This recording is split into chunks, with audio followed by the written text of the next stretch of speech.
Hello and welcome to PTI. I'm your host, Jonathan Gurley, alongside Taylor Ladwig and Hunter Cornejo.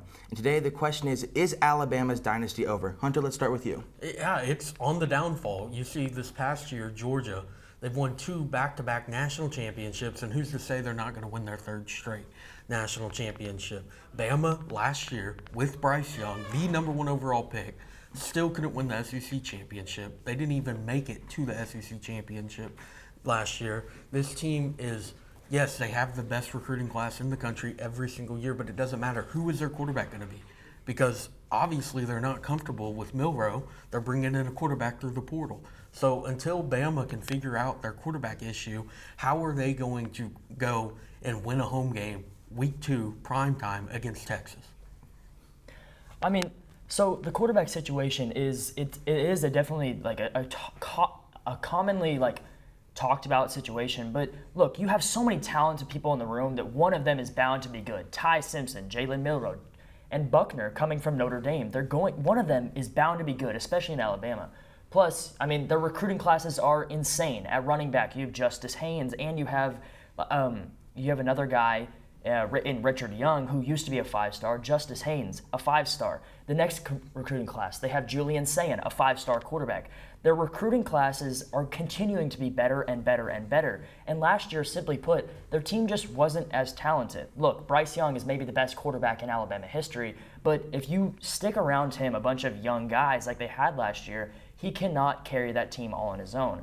Georgia did take it, they have deteriorated. I do not think that they're going to be that potent team that we saw the last 2 years. I think it's more open than ever. But Alabama, their dynasty is not over until they pull a bad recruiting class and Nick Saban finally calls it quits. Whenever Nick Saban is there, Alabama is going to be at the top of the SEC. So you two seem to have different opinions on this subject. Hunter, I'm going to go to you with this. What do you think Alabama's record will be next year? I think at most they win 9 games. I think it's going to be the first time in a while that they have not won 10 games this year. You got a tough non-conference schedule for the first time in a long time, really. Not saying Texas is back in any way, but last year it was at Texas, and Texas lost by 1 point. This year, Texas is in a much better position than Alabama in that game early in the season. I think Quinn Ewers gets it done for Steve Sarkisian. I mean, I think this season, I think they will get 10 wins. I do not think that this is going to be their year. I think it may be next year or maybe the year after. But this incoming 2023 recruiting class for Alabama is so good. And so far, they have brought in 3 5-stars in the 2024 class. In last class, they had 3 5-star edges. They had Caden Proctor, Justice Haynes. They had a quarterback in Eli Holstein.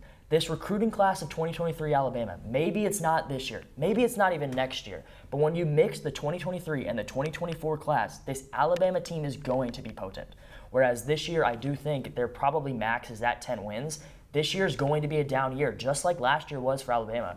But the future of Alabama is in the hands of this 2023 recruiting class, and I think this dynasty is not over. All very good points about this very important question. That is all we have for PTI. I'm Jonathan Gurley alongside Hunter Cornejo and Taylor Ladwig. Thank you.